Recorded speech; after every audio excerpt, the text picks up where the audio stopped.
I have fought the good fight, I have finished the course, I have kept the faith. Henceforth there is laid up for me the crown of righteousness, with which the Lord, the righteous judge, will recompense me in that day, and not only me, but also all those who have loved his appearing. 2 Timothy 4:7-8. This week, we begin a new series titled Markers Along Our Spiritual Race, with speaking from Brother Minoru Chen on having a proper evaluation of our responsibility according to our station in life and in light of the Lord's appearing. This meeting was held during the 2015 Thanksgiving Day Conference in Jacksonville, Florida. A link to the full audio can be found in the episode notes.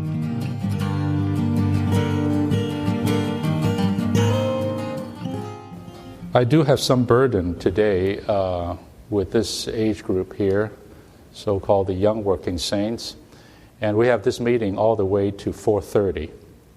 And so I will take maybe a considerable chunk of that time to share my recent burden, some recent views, actually, concerning your age group. And I think this is going to be quite important and quite inspiring at the same time. You see, how we look at ourselves, and I don't mean that in a introspective way or in a selfish way, a self-absorbed manner. I don't mean that. But I mean how we evaluate ourselves soberly, how we assess ourselves soberly, determines how we behave ourselves, how we conduct ourselves, how we live and how we work. That's just the way it is. So that perspective, whatever perspective you take concerning who you are, where you are, your commission, your responsibility, and so on and so forth, determines or give you reference of how actually you should live today. The dangerous thing, for someone who is a pilot flying is he got into the clouds, and this is a non-instrument flight. And I was told when you get into the clouds, you actually even lose the sense of you don't see the horizon. You know what I mean? Visually, you don't even know whether you're upside down or what. You're totally in the white, not in the dark, but in the white, in the clouds, and quickly you lose sense of direction, and disaster awaits. Brothers and sisters, I like to submit that the same thing with us spiritually. When you get yourself in the clouds, you lose your bearing. I use the word markers, which I'm going to get into today.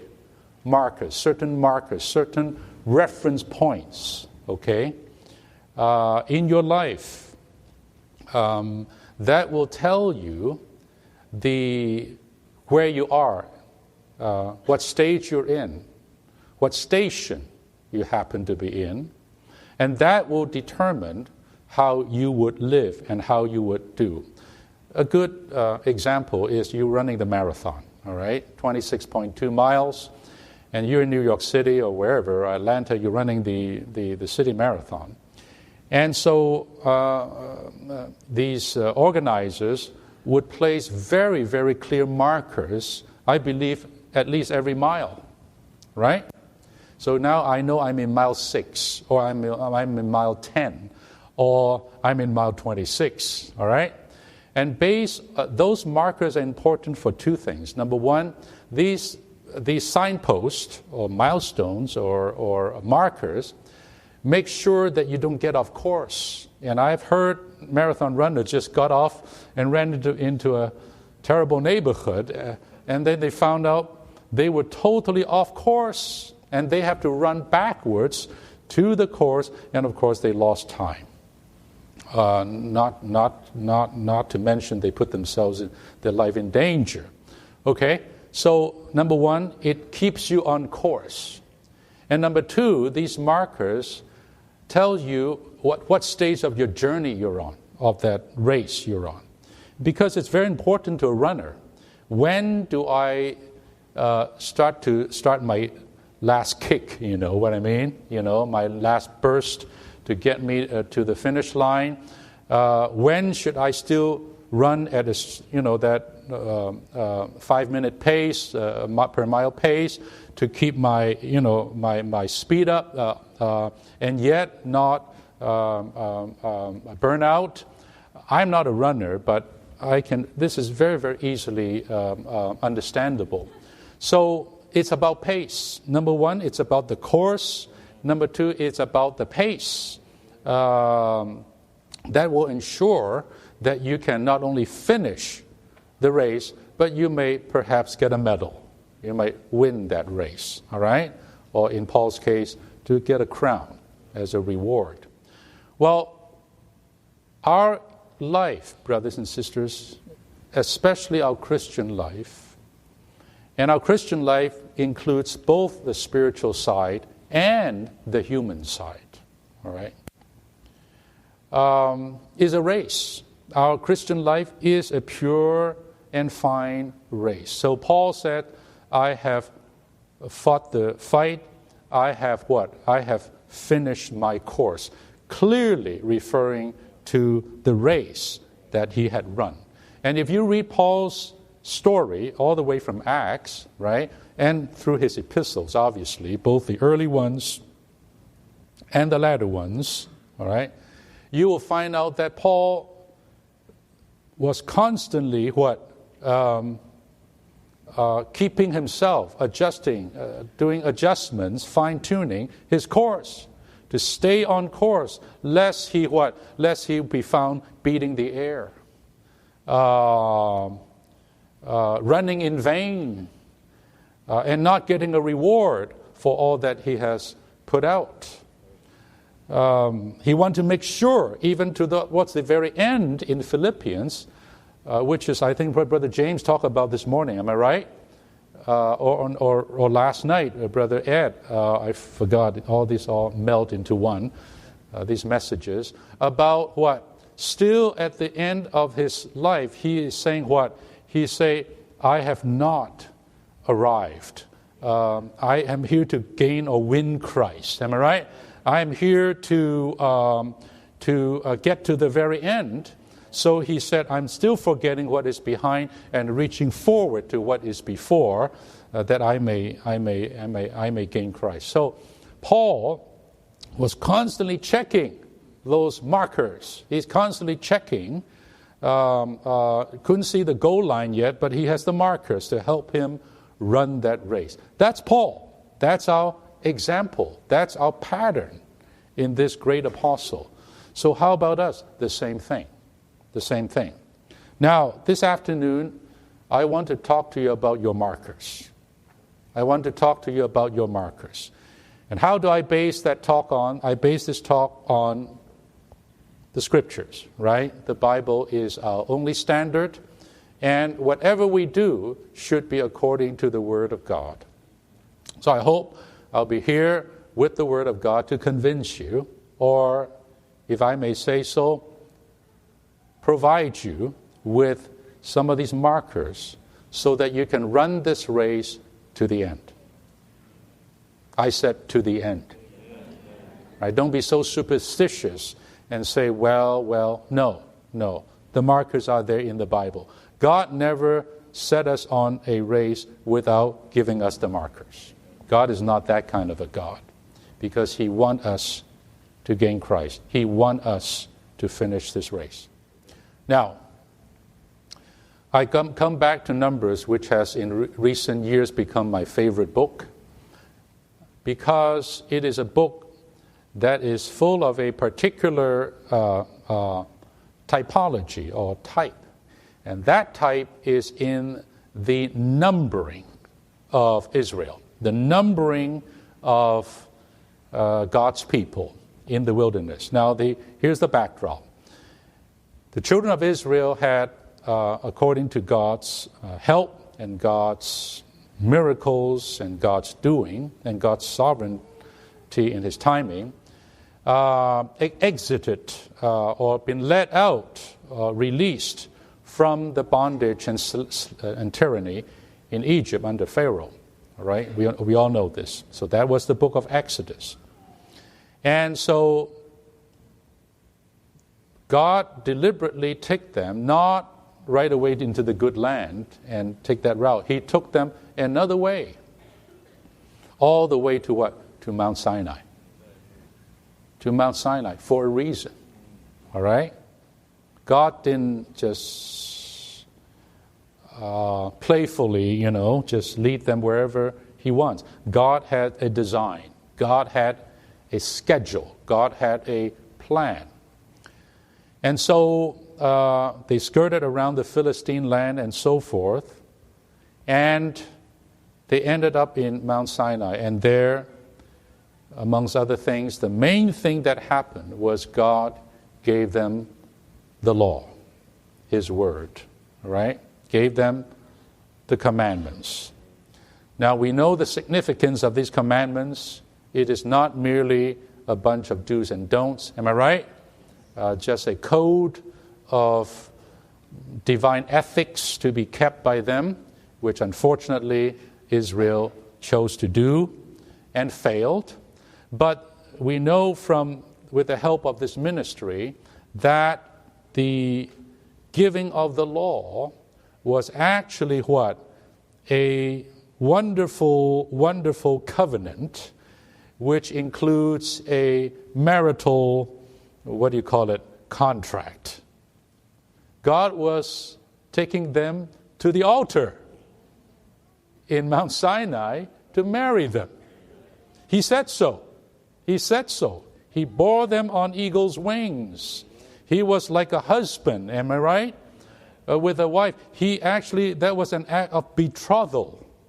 That is how God sees it. He was the husband and Israel was the wife. So He brought them to Mount Sinai. The word of the commandments was not just something for them to keep. It is a marital contract. It is a wedding vow. You see? And in this vow, you don't say I would or I do, okay? That's exactly what the Israel did. In this vow, you say, I can do it. That's the best way. And I've never seen a marriage wedding vow like that yet. If my wife say, I may try to do it, I say, why are we here? So everyone says, I do, right? And we all know in our heart, no one can do it. I've seen, recently I was in a wedding with the longest vow ever. Now, I've been to some weddings with long vows, and I'm sorry, I just have a hard time with them. And this one broke the record for me. And it was recited. I mean, this guy it's all in his head, this brother, I should say. It was a long vow. And it's wonderful. We all clap, we all say, praise the Lord. But all of us who are on this side of the altar knows that that's not how it works. It's just a wonderful piece of prose and poetry and filled with loving expressions and, gushing with, just a lot of desire and hopes and wish. Am I right?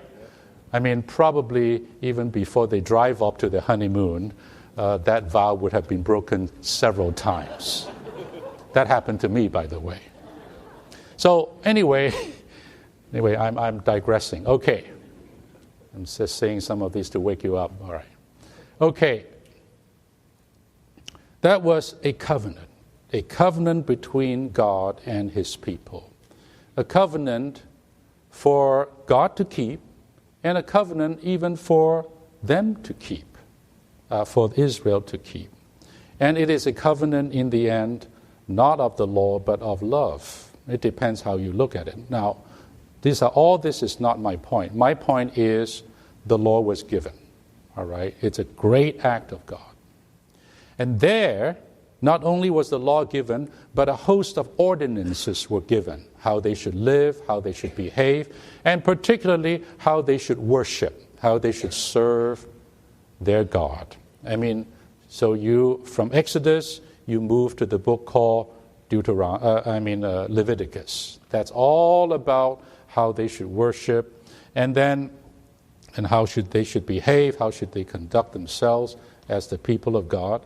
And then you come to a book called Deuteronomy, which is not Deuteronomy. You come to Numbers, right? After Leviticus.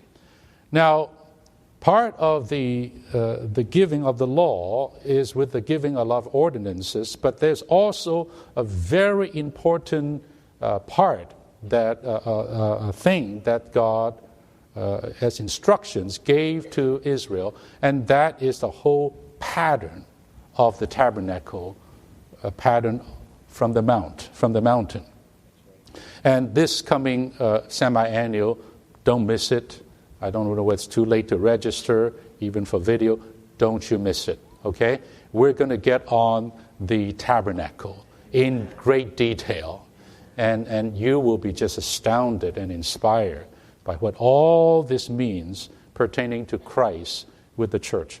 So he gave them that. And based on that, they reared up this tabernacle. All the people came. They brought everything that they brought out of Egypt. And they constructed or erected this tabernacle with all the furnishings, including the ark and so on and so forth. So there you have it. So by that time, you not only have the covenant, you have a people, you have a tabernacle, right? The tabernacle signifies what? God's testimony, and it is actually the mutual dwelling place of God and his people, Israel. Now, what next? What next? You say, well, this is wonderful. This is the end. That's not the end. You come to the next book called Numbers. Now what? Now the people of God is ready to move. To move where? All the way from the mountain of Sinai with a goal. And that goal is another mountain. It's called Mount Zion. In the city of Jerusalem. That's the trip. That's the journey that God had ordained for his people to take. To start out with this tabernacle at Mount Sinai, and eventually to end up in Jerusalem in Mount Zion with the temple. Talk about the temple church life. This is the journey from a tabernacle, portable testimony, to a solid, permanent testimony, from a tabernacle to the temple. And this is the journey from one mountain to another. And so that part of that journey is to journey what? Through the wilderness, cross the River Jordan, and then to enter into the good land, and that they would take allotments in the good land and labor and live in that good land, and then they would build that temple and that city of Jerusalem, and this would be God's ultimate testimony as far as Israel is concerned in the Old Testament for his corporate expression and for his rule on the earth with that kingdom there.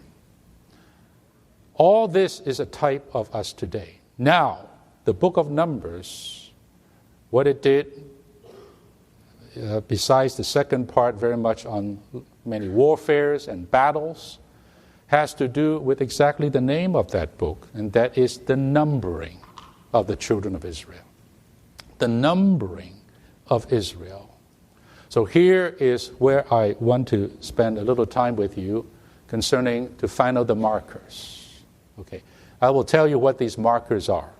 These markers are actually by age. By age. These are the age markers. Look, even in your human life, there is a kind of a human age marker that is there. That is universal, I would even say. Right? And our markers somewhat reflect that. Now let me start with this. let's say we're in the church life today, and many of you grew up in the church. Not all of you, but many of you. So you were born in the church, and you grew up as a child. Okay. So there were markers. The first marker, I would say, in this journey or this race is the 6th grade. That's a wonderful marker. And typically, in most places, Tom, am I right? You're more in that, serve in that realm. We like to see, and it is rightly so, due to human maturity and spiritual readiness in a human being, that around that age, that is age 12, when you get to grade 6, that's the time at least your salvation should be assured. Yes. You may be saved before then, but at least at that time, through a conference, through a retreat, through some help, you would be assured of your salvation as a Christian, to be regenerated. I think the brothers in many churches labor in that way.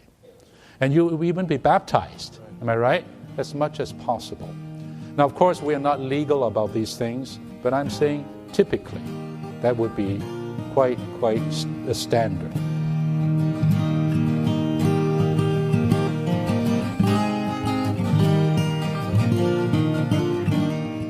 Thank you for joining us today. To hear the complete recording and other messages, please visit livingtohim.com. If you would like to receive regular updates from us, please subscribe to this podcast and join our mailing list on our website. You can also find us on Facebook, Instagram, and YouTube, where our handle is @livingtohim.